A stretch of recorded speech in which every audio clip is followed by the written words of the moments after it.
Hello, my name is al-Solaylee, and I'm here with Shereen El Feki. Shereen has just written an important new book. It's called Sex and the Citadel, Intimate Life in a Changing Arab World. Shereen, welcome. Hi, Kamal. One of the many things I loved about the book is how you've been able to take both a kind of panoramic look, but also a microscopic look at sexuality in the Arab world. It's such a taboo subject as well. So tell me what drew you to this subject and your approach to it. On the personal front, I am half Egyptian. That's right. Most of my family live in Egypt. I'm Muslim. But I grew up in Waterloo, Ontario. Right. I trained as an immunologist. I worked for several years at The Economist magazine as healthcare correspondent, and part of my job was writing about the global HIV/AIDS epidemic. And most recently, I was vice chair of the UN's Global Commission on HIV and the Law. If you want to understand HIV in the Arab world, you need to look at sex, because it is the main route of transmission for most known cases in the region. And the taboos around sex are a huge obstacle to addressing what is an emerging epidemic.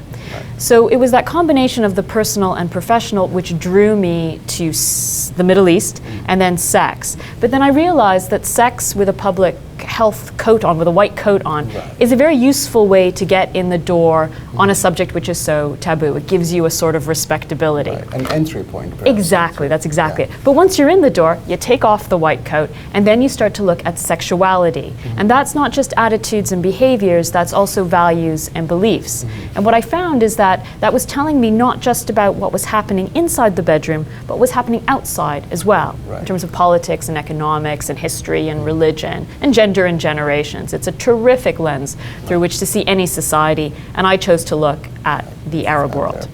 And one of the things you say in your book, that Islam in itself as a faith is not necessarily clashing with sexuality, but it is the interpretation of it that sometimes does. And at some point you talk about almost gender bending at an early age as the time of the Prophet, for example.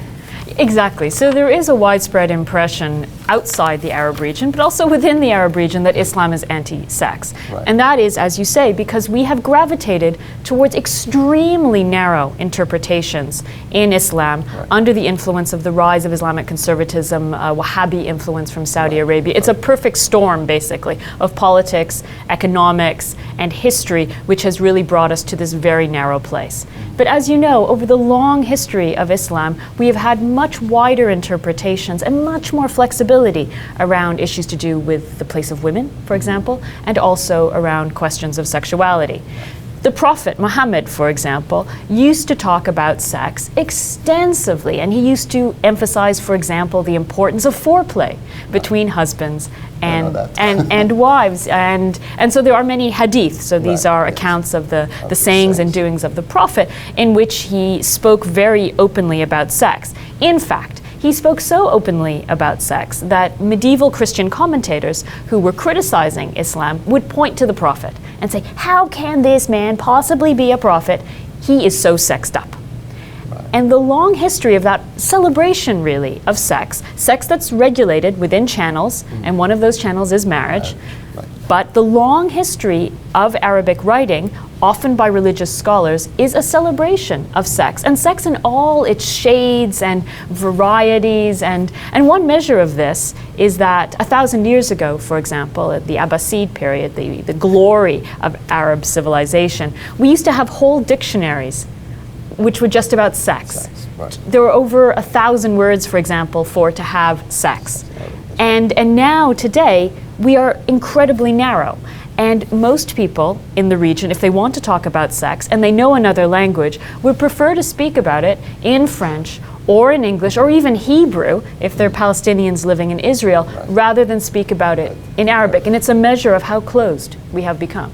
Well, that sort of brings me to I mean, it's interesting to mention speaking in French or English in a second language, because that sort of brings me to the subject of gay identity and whether even can I use the word gay, because one of the things you mentioned, you bring up in the book, is that kind of a resistance to the sort of the gay international, the concept of the construct of gay identity as we understand it in the West.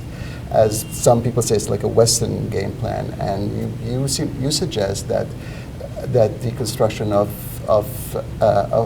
sort of same-sex desire is completely different, and importing a gay identity on what's happening in the Middle East is doomed to fail to some extent.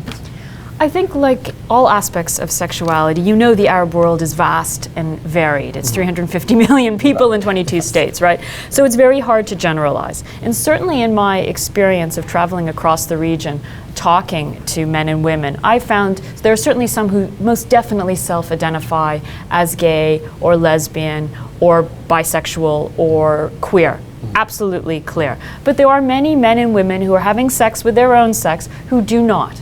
Although they are aware of what it means to be gay or lesbian. Many people are connected to the wider world now through satellite television or through the internet. And so there is a sort of fluidity.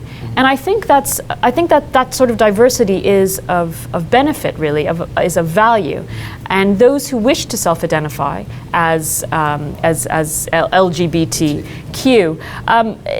they themselves realize that they are in a privileged position to do so. Very often the people I've met who are in that position are educated, they're wealthier, exactly. But what's most interesting is that these individuals who self-identify as that are also the people who are at the forefront of trying to think through the prospect of finding space for people who cross the heterosexual line in the emerging order. And what's very interesting is that though they may self-identify as such, they do not believe that the gay rights movement of the West is relevant to the Arab region. They are looking for something quite different.